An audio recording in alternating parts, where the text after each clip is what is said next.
आप सुन रहे हैं एजी एंटरटेनमेंट की धमाकेदार प्रस्तुति।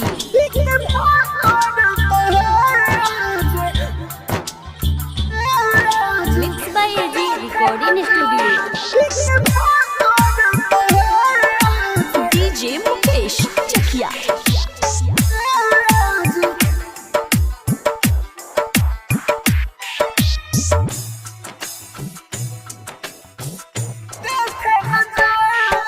के भार तोहे आज देखे दजान ही के भार तोहे आज देखे दजान 4 दिन के तयाब गैल में हमान जाते तोरा जिंदगी हमारे होई सुनसान जाते तोरा जिंदगी हमारे होई सुनसान मनवा नहीं कतई लागी दे दे न परान के भार तोहे आज देखे दजान। Mix by AG recording studio.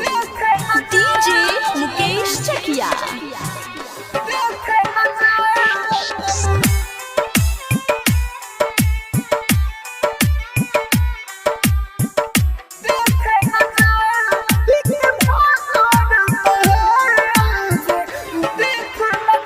ससुरा जाई बुका जाने गोरी आई बुका में मिलल बा मौका रूप नैना में बसावे दया बे ससुरा जाई बुका जाने गोरी आई बुका में मिलल बा मौका रूप नैना में बसावे दया बे मिलल बा मौका रूप नैना में बसावे दया बे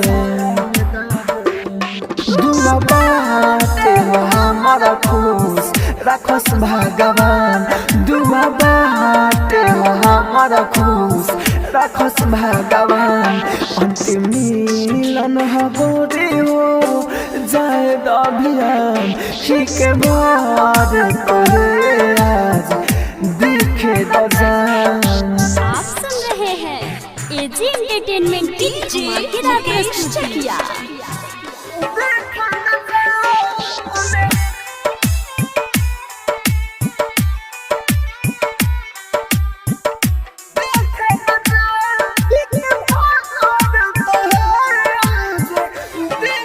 देखना गोरी रोजा फूल के नैन हो देवेंद्र दिमाग के दिलवा बाब चैन हो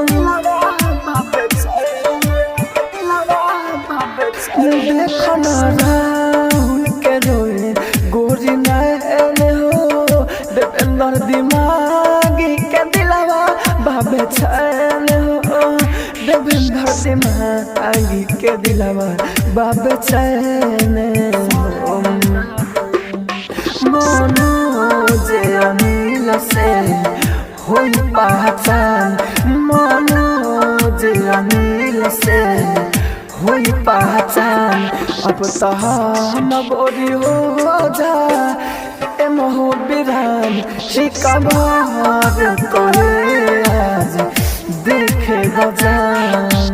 mix by AG recording studio Roshanpur.